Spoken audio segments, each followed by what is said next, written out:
कि आप जो भक्ति करते हैं उसमें दो चीज़ें बड़ी महत्वपूर्ण हैं, प्रेम और श्रद्धा। जितना प्रेम और जितनी श्रद्धा आपकी होगी उतनी ही भक्ति आपकी दृढ़ होगी, और तो आप जैसे जैसे भक्ति करते जाते हैं आप नया मॉडल बनते जाते हैं, आप अपना न्यू वर्जन बनते जाते हैं। गुरु जब आपको ध्यान भक्ति में लेकर जाते हैं, बाहर से देखने में लगता है तो आदमी वैसा का वैसा, लेकिन लोगों को पता नहीं अंदर सॉफ्टवेयर में कितना कितना चेंज आ गया है। एक माँ का प्यार है जो पूरी जिंदगी अपने बच्चे के साथ एक जैसा रहता है। बाकी तो आपने दोस्त हो कोई और हो, सबका प्रेम थोड़ी देर का प्रेम है, और एक गुरु का प्रेम है जो अपने शिष्य के प्रति इस जन्म से लेके उस जन्म तक भी सिद्ध करने की चेष्टा करनी चाहिए कि हमारा मंत्र सिद्ध हो जाए। और जिन्होंने भी सेवा की होती है, भले ही सेवा करने के बाद फिर बाद में पीछे हट गए हों, पहले पहले खूब काम किया, तो जब जब भी जितना भी किया उतना भी उनकी ज़िंदगी में, उनके काम बनाने में, उन्हें संभालने में, क्योंकि वक्त जब परीक्षा लेता है, दुर्भाग्य सामने आता है, बहुत कुछ छीनने की कोशिश करता है, लेकिन फिर से वो खड़े हो जाते हैं, फिर से संभल जाते हैं, फिर से दया हो जाती है। और अगर वो अपना नाम दान का नियम पालन करता रहे, श्रद्धा से चलता रहे, तो फिर ये बात ध्यान रख लीजिए कि उसके चारों तरफ एक सुरक्षा कवच काम करता रहता है। वो रक्षा कवच उसे सदा संभालता है, सुरक्षा देता है। इसलिए नाम दान लेने के बाद में अपने मंत्र की शक्ति को समझना चाहिए। और एक बात और कही गई है, चुंबक में ये गुण है कि जिस लोहे को छुएगा, अपनी तरफ खींचेगा, तो उसमें फिर अपना गुण छोड़ेगा, तो वो लोहा भी फिर छोटे छोटे लोहे को अपनी तरफ खींचने लग जाता है। जितना जितना नाम जप करना शुरू करोगे नाम दान लेने के बाद, तो फिर आप में भी वो गुण आना शुरू हो जाएगा जो प्रभु की भक्ति से जागता है। तो फिर आप भी दूसरों को अपनी तरफ खींचने लग जाते हैं। मतलब आप कहीं जाकर बैठोगे, अशांत को शांति मिलने लग जाएगी, बिगड़े हो पर भी प्रभाव आने लग जाएगा, और बेकार लोगों के अंदर भी कम से कम कुछ तो शुद्ध आएगी कि भाई ऐसा नहीं करना चाहिए। और लोगों को एक समझ आ जाती है कि अभी बात नहीं करनी, अभी ये बैठे हुए हैं यहाँ, इनके सामने ऐसे नहीं बोला जाता, तो आपका लिहाज भी करते हैं लोग। घटिया बात करनी हो तो ढूंढने पड़ता है कि घटिया आदमी मिलेगा तब घटिया बात करेंगे, अभी तो बढ़िया आदमी बैठा हुआ, थोड़ी शर्म करनी पड़ेगी। तो ये नामदान आपके ऊपर बहुत बढ़िया प्रभाव लेकर के आता है। इसलिए कहते हैं कि चुंबक से समय समय पर मिलने से लोहे में भी चुंबक के गुण आ जाते हैं। हाँ, ये बात जरूर है कि चुंबक को चुंबक बने रहने के लिए फिर उसे चार्ज करते रहना पड़ता है, तो प्लस माइनस वाले को जोड़ के रखते हैं। तो आपके अंदर चुंबकीय गुण आ जाएगा, तो आपको क्या करना है, हर दिन अपने गुरु से जुड़े रहो और अपने को चार्ज करते रहोगे। तो जब आप चार्ज करते रहोगे तो फिर बात बनेगी। और बाबा तुलसीदास ने भी कहा, जाने बिना न होए प्रतीति, बिन प्रतीति होए नहीं प्रीति। बिना किसी को अच्छी तरह से जाने हम उसे अच्छी तरह से समझ नहीं सकते, और जब हम किसी को जान जाते हैं तभी हमें उसके प्रति लगाव होता है, श्रद्धा बढ़ती है, उसके प्रति सम्मान बढ़ता है, प्रेम बढ़ता है। और फिर कहते हैं, प्रीति बिना न भक्ति दिढ़ाई, जिम खगपति जल के चिकनाई, कि बिना सच्चे प्रेम के फिर भक्ति होती नहीं। पहले तो प्रेम चाहिए, पहले तो इसका मतलब हुआ किसी को जानिए, समझिए, समझने के साथ साथ उसके गुणों से परिचित होइए। परिचित होते होते आपके मन में प्रेम जागना शुरू होगा, प्रेम ही भक्ति बनता है। और अगर बिना भक्ति के आप सोचते हो कि आप भक्ति तो कर रहे हैं लेकिन भक्ति में प्रेम नहीं है, श्रद्धा नहीं है, तो फिर वो ऐसा हो जाता है जैसे तेल पानी के ऊपर डाल दो, तो ऊपर ऊपर तो फैल जाएगा लेकिन उसमें मिक्स नहीं होगा। मतलब क्या हुआ पूरी बात का कि आप जो भक्ति करते हैं उसमें दो चीज़ें बड़ी महत्वपूर्ण हैं, प्रेम और श्रद्धा। जितना प्रेम और जितनी श्रद्धा आपकी होगी उतनी ही भक्ति आपकी दृढ़ होगी, और जितनी भक्ति दृढ़ होगी तो फिर वो ऐसे जैसे चीनी किसी पानी में मिला दें तो उसमें मिक्स होकर पानी का रूप हो जाता है, लेकिन चखें तो मिठास महसूस होती है। ऐसे ही व्यक्ति परमात्मा से जुड़कर जब भक्ति करता है, प्रेम और श्रद्धा हो उसके अंदर, तो उसकी भक्ति जो है उसको परमात्मा से जोड़ती है। बाहर से देखने में तो लगता है आदमी वैसा का वैसा ही है, कोई फर्क नहीं पड़ा, लेकिन जैसे कोई पानी को चखे जिसमें मिश्री मिली हुई है तो मिठास महसूस होती है, ऐसे ही भक्ति वाले आदमी के नज़दीक जितने जितने आप जाओगे महसूस होगा इसमें मिठास है, इसके अंदर स्वाद है। तो फिर लोग पूछते हैं स्वाद आया कहाँ से? बोले उसके कारण आया जिससे ये जुड़ा बैठा रहता है, इसी के कारण ये खास है। तो बाहर से तो हार्डवेयर तो एक जैसा ही दिखाई देता है, बस सॉफ्टवेयर में चेंज आता है। बाहर से तो नए मॉडल का फ़ोन आया तो लगता है पहले जैसा ही तो है, इतना महंगा क्यों? पता लगता है अंदर के सॉफ्टवेयर में इसका न्यू वर्जन है, बहुत कुछ नई चीज़ें आई हैं, बहुत कुछ इसके अंदर नया डाला हुआ है। तो आप जैसे जैसे भक्ति करते जाते हैं आप नया मॉडल बनते जाते हैं, आप अपना न्यू वर्जन बनते जाते हैं।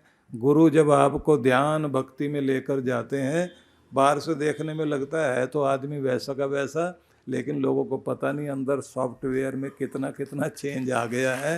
ये अपना हर साल नया वर्जन बन जाता है। तो आपकी भक्ति में जितना जितना प्रेम होगा, जितनी श्रद्धा गहरी होगी, आपकी भक्ति गहरी होती जाएगी, वो भगवान तक पहुंचती है और आपके जीवन में भी चेंज आना शुरू हो जाता है। और अगर व्यक्ति बिना प्रेम और भक्ति को करता है श्रद्धा के बिना, तो बाबा तुलसीदास कहते हैं जिमी खगपति जल के चिकनाई, कि जैसे जल के ऊपर चिकनाई फैली रहती है, पानी के अंदर तेल डालो वो मिक्स होता ही नहीं, ऊपर ऊपर तैरता रहता है। तुम्हारी भक्ति ऊपर ऊपर तैरती रहेगी, मिक्स होगी नहीं, जिसके तरफ चढ़ाई है उस तक पहुँचेगी नहीं, भगवान से जुड़ेगी नहीं, क्योंकि उसमें प्रेम नहीं है, भक्ति में श्रद्धा नहीं है। मतलब आप पाठ तो करते जा रहे हो, फटाफट पाठ चल रहा है, आपको लगता है टाइम भी पूरा लगाया है, मंत्र भी पूरा जप लिया, विधि भी पूरी थी, फिर भी बात क्यों नहीं बनी? बस एक ही कमी रह गई कि आपका प्रेम, क्योंकि आप जो भक्ति करने जाते हैं, भगवान की पूजा करने जाते हैं, तो क्या करने जाते हैं? अपना प्रेम प्रकट करने के लिए। ये बात ध्यान से सुन लेना, आप जाते हैं भगवान से अपना प्रेम प्रकट करने के लिए, और आप क्या करते हैं? ये लो फूल और ये लो ये फलानी चीज़ और ये लो लिस्ट, पूरे कर देना, बाकी कल बताऊंगा। जल्दी जल्दी टिक्का विक्का लगाया, फूल चढ़ाए, नैवेद्य अर्पित किया और थोड़ी अगरबत्ती लेके ऐसे ऐसे कर दिया, उसके बाद कह दिया ये काम करने हैं भगवान जी। अब मैंने तो सिर भी झुका दिया, भगवान जी बस आगे आपका काम। तो प्रेम प्रकट हुआ क्या? किसी का जन्मदिन हो और आप जो है जाते ही ये लो मिठाई, ये माला, ये फलाना और ये, और देख मैंने तुम्हारा जन्मदिन मना दिया, अब ये काम करके आना।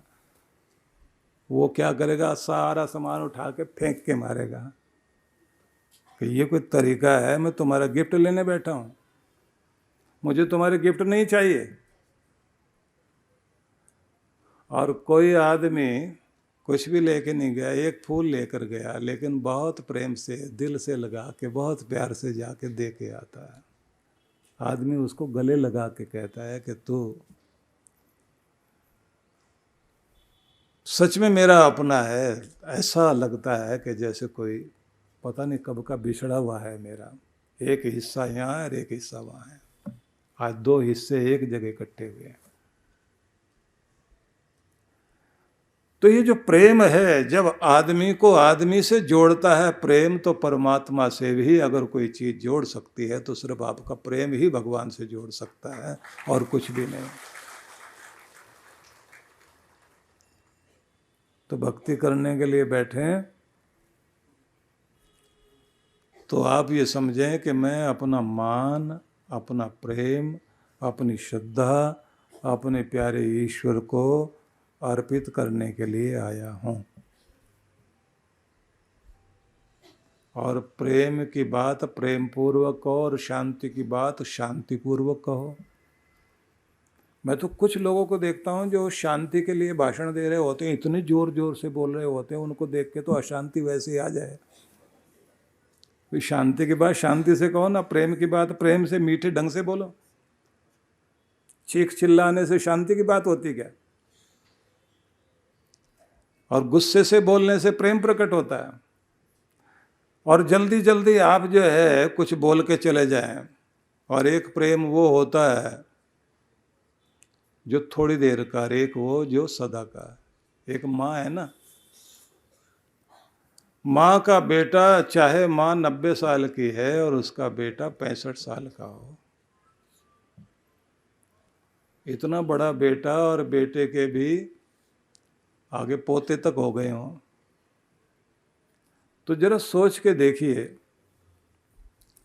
कि उस माँ का प्रेम सारी जिंदगी एक जैसा ही रहेगा अपने बच्चे के साथ, वो कभी कम नहीं हो सकता। कभी कम नहीं, ज्यादा नहीं।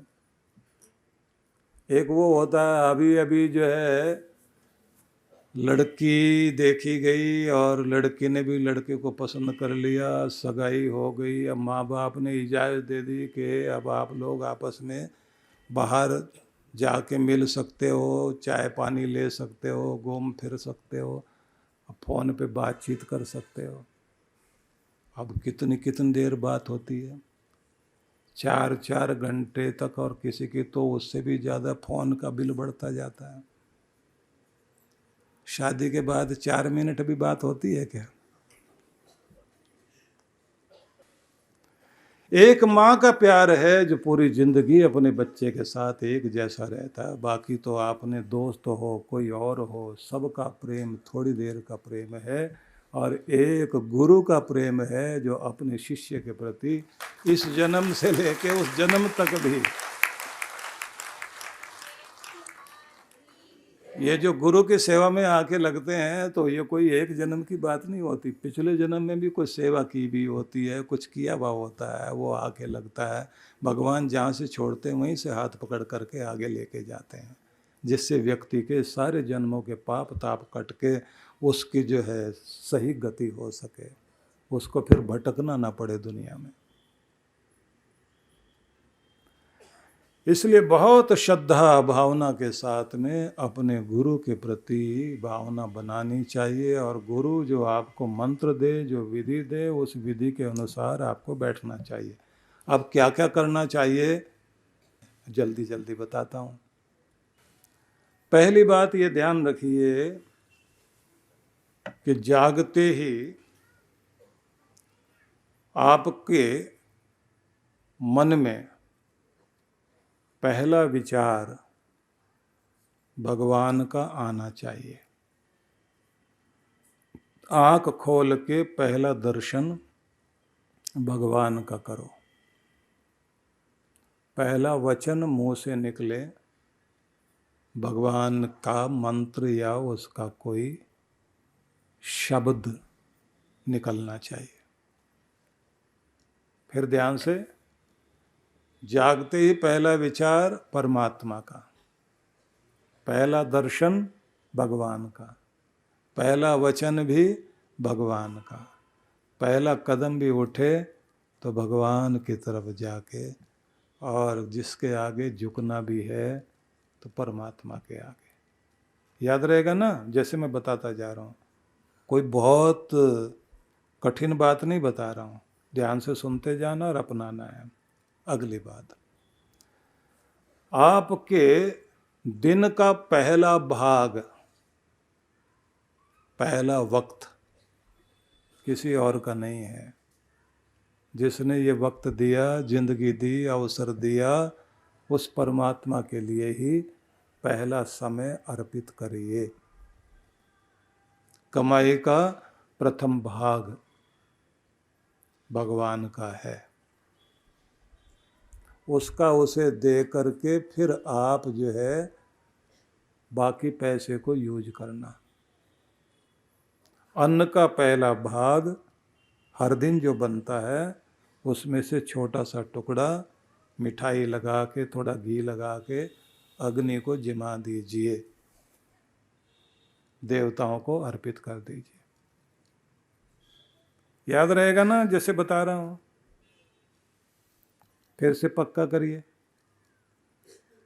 पहला समय भगवान का, वचन भी, विचार भी और दर्शन भी भगवान का। ठीक है, वक्त पहला हर दिन का आपके लिए नहीं है, पहला वक्त परमात्मा के लिए है। इसलिए उसे ब्रह्म मुहूर्त कहते हैं कि ये मुहूर्त वो चल रहा है जो मेरे ब्रह्म का, परब्रह्म परमेश्वर का मुहूर्त चल रहा है। इसमें दुनिया याद नहीं आनी चाहिए, दुनिया का मालिक याद आना चाहिए। इसमें पहला कर्म हमारा अगर कुछ होना चाहिए, अपने लिए नहीं, अपने परमात्मा के लिए करना चाहिए। इस समय हम अपने परमात्मा की समृद्धि, ऐश्वर्य, उसकी शांति, उसका प्रेम, उसका जो ऐश्वर्य है, दया, करुणा, उस सब से संबंध जुड़े, वो उससे माला माल हों। और सवेरे उठ करके आपको स्वास्थ्य, आरोग्य प्राप्त करना है, सौभाग्य प्राप्त करना है, विजय, सफलता के लिए योजना बनानी है, घर परिवार में प्रेम प्यार रहे उसके लिए व्यवस्था बनानी है। और आप जो कमाई लाते हैं उसका भी प्रथम भाग धर्मादा सेवा में जाना चाहिए, धर्म में लगना चाहिए। नियम है 10% परमात्मा का है, 10%। नियम तो यही है। आदमी कहता थोड़ा कम कर दीजिए, कम कम कम कर दो। अब कितना भी कम कर दे उसमें भी आदमी फिर कहता कुछ और रास्ता हो सकता है क्या। 10% भगवान को आप देते हैं तो फिर 90% जो बचता है उसको भगवान आशीर्वाद दे करके उसको बरकत बनाते हैं, उसको पवित्र करते हैं, उसे ऐसा बनाते हैं कि जिससे उसके अंदर का पाप हट जाए। उसको भगवान आशीष देकर ऐसा कर देते हैं कि वो धन आपका, आपकी जिंदगी को धन्य करे। उस परमात्मा के लिए अर्पित करते ही आपका धन फिर लक्ष्मी नहीं रहता, फिर वो श्री हो जाता है, शोभा बढ़ाने वाला। सबके नाम के आगे श्रीमान, श्रीमती लगता है ना। इसलिए श्री विद्या, श्री यंत्र और वरदान विद्या ये सबको आनी चाहिए। घर में वरदान यंत्र भी रखो, अपने साथ रखा करो, वरदान विद्या सीखिए। जहाँ जिस स्थान पर भगवान शिव ने यंत्र बना करके, श्री यंत्र बनाकर पार्वती माता को बताया था कि सबकी समृद्धि के लिए व्यक्ति को श्री उपासना करनी चाहिए, तो जहाँ श्री यंत्र बनाया उसी जगह का नाम है श्रीनगर, कश्मीर में जो है ना श्रीनगर। और सबके नाम के आगे श्रीमान, श्रीमती लगाने का विधान दिया। इसलिए भारत में सब लोग अपने नाम के आगे एक दूसरे को सम्मान देने के लिए श्री लगाते हैं। अंग्रेजों ने श्री को बोला ही नहीं, उन्होंने सर सर करना शुरू कर दिया। अब सर में तो सर घूमता है, लेकिन श्री तो शोभान्वित करने का कार्य करती है श्री। तो जल्दी से फिर आगे बढ़ते हैं। हर दिन अपनी कमाई का भाग हाथ में लेकर के, महीने में आपकी तनख्वाह आती है तो उसमें से भाग लेके जो भगवान के लिए, धर्म के लिए अर्पित करना है, तो अपने हाथ में लेके अपने बच्चों का, सबका, घर के, परिवार के सबका नाम लेकर, पितरों का नाम लेकर के सबकी ओर से तब बोलना चाहिए, प्रियंताम धर्मराज, प्रियंताम धर्मराज, प्रियंताम धर्मराज। हे धर्मराज प्रसन्न हो और मेरा ये भाग स्वीकार करो और मेरे परिवार में, कुल खानदान में कृपा बनाए रखना, मेरे घर में बरकत बनाए रखना, मेरे पाप ताप का नाश हो, मेरे घर का कल्याण हो, मेरी भेंट स्वीकार करो और प्रसन्न हो हम पर। और फिर गदगद होकर भगवान को धन्यवाद दो कि तेरे कारण आज मैं इस लायक हूँ, देने वाला बना हुआ हूँ, आज दाता बन गया हूँ, सबसे बड़ा दाता तो तू है, तो तेरा बच्चा भी दाता बना हुआ है। भगवान इस लायक बनाए रखना कि मेरे हाथ देने के लायक बने रहे, फैलाने वाले ना बने, किसी के आगे